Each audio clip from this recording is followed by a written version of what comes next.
2023 October 7-ന് Israel അതിർത്തി കടന്ന് Hamas നടത്തിയ ആക്രമണത്തിന് ശേഷം ഗാസയിൽ ഇസ്രായേൽ സൈന്യം ഇതുവരെ 60,304 പേരെ വധിച്ചെന്ന് പലസ്തീനിലെ ആരോഗ്യ മന്ത്രാലയം ഞെട്ടിക്കുന്ന കണക്കുകൾ പുറത്തുവിട്ടു. 662 ദിവസങ്ങൾ നീണ്ട സംഘർഷത്തിൽ ഓരോ ദിവസവും ശരാശരി 90 പേരെങ്കിലും കൊല്ലപ്പെടുന്നുവെന്ന് ഇത് അടിവരയിടുന്നു. യുദ്ധമുഖത്ത് സഹായം എത്തിക്കുകയായിരുന്ന 81 വോളണ്ടിയർമാരും കൊല്ലപ്പെട്ടവരുടെ കൂട്ടത്തിൽ ഉൾപ്പെടുന്നു. ഒക്ടോബർ 7-ന് ആരംഭിച്ച സംഘർഷം ഗാസ മുനമ്പിനെ പൂർണ്ണമായും തകർത്തെറിഞ്ഞിരിക്കുകയാണ്. പാലസ്തീനിലെ ആരോഗ്യ മന്ത്രാലയം പുറത്തുവിട്ട ഏറ്റവും പുതിയ കണക്കുകൾ പ്രകാരം കൊല്ലപ്പെട്ടവരുടെ എണ്ണം 60,304 വർദ്ധിച്ചു. ഇതിൽ സാധാരണ പൗരന്മാരാണ് ഏറെയും എന്നതും ശ്രദ്ധേയമാണ്. സൈനിക നടപടികളിൽ നേരിട്ടല്ലാതെ ഭക്ഷണം കിട്ടാതെ മരിച്ചവരുടെ എണ്ണം 147 ആണ്.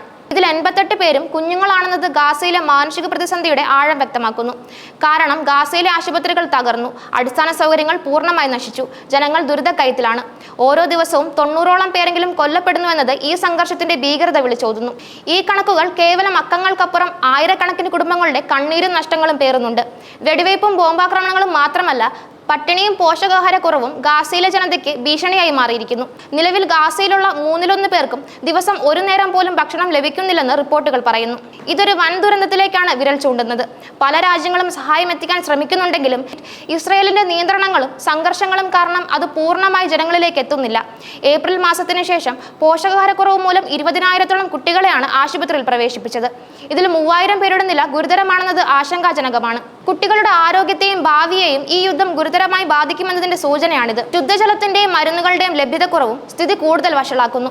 യുദ്ധമുഖത്ത് സാധാരണക്കാർക്ക് സഹായം എത്തിക്കാൻ ശ്രമിക്കുന്ന വോളണ്ടിയർമാരും ഈ സംഘർഷത്തിന് ഇരകളാകുന്നുവെന്നത് ലോക മനസാക്ഷിയെ ഞെട്ടിക്കുന്ന ഒന്നാണ്. പാലസ്തീനിലെ ആരോഗ്യ വിഭാഗം പുറത്തുവിട്ട കണക്കുകൾ പ്രകാരം യുദ്ധത്തിൽ സഹായം എത്തിക്കുകയായിരുന്ന 81 വോളണ്ടിയർമാരും കൊല്ലപ്പെട്ടിട്ടുണ്ട്.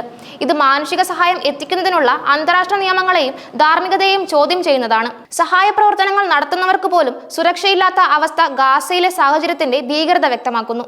ഗാസയിലെ വഷളായിക്കൊണ്ടിരിക്കുന്ന മാനുഷിക സാഹചര്യത്തിൽ അന്താരാഷ്ട്ര സമൂഹം ആശങ്ക പ്രകടിപ്പിക്കുന്നുണ്ട്.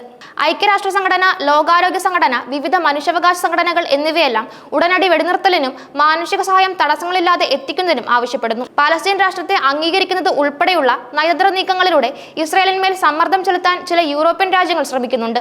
എന്നാൽ ഇസ്രായേൽ തങ്ങളുടെ സൈനിക നടപടികൾ തുടരുകയും ഹമാസിനെ പൂർണ്ണമായി ഇല്ലാതാക്കുന്നതുവരെ യുദ്ധം അവസാനിപ്പിക്കില്ലെന്ന് പ്രഖ്യാപിക്കുകയും ചെയ്യുന്ന സാഹചര്യത്തിൽ ഗാസയിലെ ദുരിതങ്ങൾക്ക് ഉടനടി പരിഹാരം കാണുന്നത് വെല്ലുവിളിയെ തുടരുന്നു. ഇരു വിഭാഗങ്ങൾക്കുമിടയിൽ ഒരു സമാധാനപരമായ ഒത്തുതീർപ്പെത്താൻ അന്താരാഷ്ട്ര സമൂഹത്തിന്റെ കൂടുതൽ ശക്തമായ ഇടപെടലുകൾ ആവശ്യമാണെന്ന് വിദഗ്ധർ ചൂണ്ടിക്കാട്ടുന്നു. ഗാസയിലെ ഇപ്പോഴത്തെ സംഘർഷം ഒരു തലമുറയുടെ ഭാവിയെയാണ് തകർക്കുന്നത്.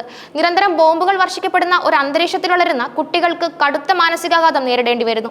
വിദ്യാഭ്യാസം, ആരോഗ്യം, സാധാരണ ജീവിതം എന്നിവയെല്ലാം അവർക്ക് അന്യമായി മാറുന്നു. പോഷകാഹാരക്കുറവ്, ശുദ്ധജലത്തിന്റെ അഭാവം, ചികിത്സാ സൗകര്യങ്ങളുടെ കുറവ് എന്നിവയെല്ലാം ദീർഘകാലാടിസ്ഥാനത്തിൽ ഗുരുതരമായ ആരോഗ്യ പ്രശ്നങ്ങൾക്ക് കാരണമാകും. 662 ദിവസങ്ങൾ പിന്നിട്ട് ഈ സംഘർഷം ഗാസയെ ഒരു തകർന്ന പ്രദേശമാക്കി മാറ്റിയിരിക്കുന്നു. ലക്ഷക്കണക്കിന് ആളുകൾക്ക് വീടുകൾ നഷ്ടപ്പെട്ടു, ജീവനോപാധികൾ ഇല്ലാതെയായി. യുദ്ധം അവസാനിച്ചാൽ പോലും ഗാസയെ പുനർനിർമ്മിക്കാനും ജനജീവിതം സാധാരണ നിലയിലാക്കാനും വർഷങ്ങൾ എടുത്തേക്കും. അതിന് വൻതോതിലുള്ള അന്താരാഷ്ട്ര സഹായവും ദീർഘകാല സമാധാന പദ്ധതികളും ആവശ്യമാണ്. ഗാസയിലെ വഷളായിക്കൊണ്ടിരിക്കുന്ന മാനുഷിക സാഹചര്യത്തിൽ അന്താരാഷ്ട്ര സമൂഹം ആശങ്ക പ്രകടിപ്പിക്കുന്നുണ്ട്. പാലസ്തീൻ രാഷ്ട്രത്തെ അംഗീകരിക്കുന്നത് ഉൾപ്പെടെയുള്ള നയതന്ത്ര നീക്കങ്ങളിലൂടെ ഇസ്രായേലിന്മേൽ സമ്മർദ്ദം ചെലുത്താൻ ചില യൂറോപ്യൻ രാജ്യങ്ങൾ ശ്രമിക്കുന്നുണ്ട്. എന്നാൽ ഇസ്രായേൽ തങ്ങളുടെ സൈനിക നടപടികൾ തുടരുകയും ഹമാസിനെ പൂർണ്ണമായി ഇല്ലാതാക്കുന്നതുവരെ യുദ്ധം അവസാനിപ്പിക്കില്ലെന്ന് പ്രഖ്യാപിക്കുകയും ചെയ്യുന്ന ഇരുവിഭാഗങ്ങൾക്കുമിടയിൽ ഒരു സമാധാനപരമായ ഒത്തുതീർപ്പെത്താൻ അന്താരാഷ്ട്ര സമൂഹത്തിന്റെ കൂടുതൽ ശക്തമായ ഇടപെടലുകൾ ആവശ്യമാണെന്ന് വിദഗ്ധർ ചൂണ്ടിക്കാട്ടുന്നു. യുദ്ധം അവസാനിച്ചാൽ പോലും ഗാസയെ പുനർനിർമ്മിക്കാനും ജനജീവിതം സാധാരണ നിലയിലാക്കാനും വർഷങ്ങൾ എടുത്തേക്കും. അതിന് വൻതോതിലുള്ള അന്താരാഷ്ട്ര സഹായവും ദീർഘകാല സമാധാന പദ്ധതികളും ആവശ്യമാണ്.